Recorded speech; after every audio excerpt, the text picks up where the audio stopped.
Welcome dear students, آج کا ہمارا اردو کا مضمون ہے قائد اعظم محمد علی جناح، فاؤنڈر آف پاکستان ہیں جنہوں نے پاکستان بنایا، بانی پاکستان۔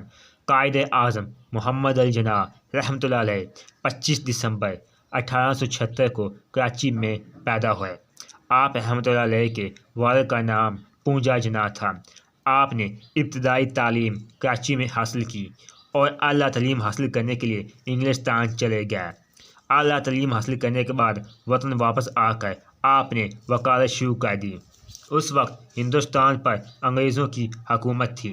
قائد اعظم نے مسلمانوں کے لیے الگ ملک بنانا چاہتے تھے، اس لیے آپ نے پاکستان بنانے کے لیے دن رات محنت کی۔ آخر کار 14 اگست 1947 کو پاکستان بن گیا۔ آپ پاکستان کے پہلے گورنر جنرل بنے۔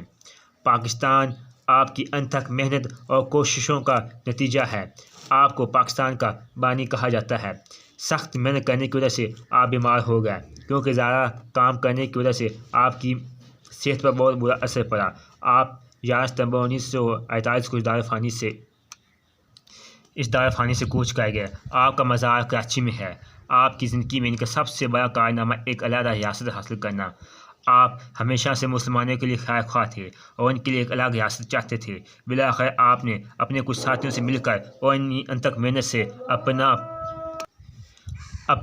محنت سے اپنا مقصد پورا کیا۔ اگرچہ اب آپ ہم میں سے نہیں ہیں، لیکن آپ کا کارنامہ ہمیشہ سنائی اور آنکھ میں سنائی حروف سے لکھا جائے گا۔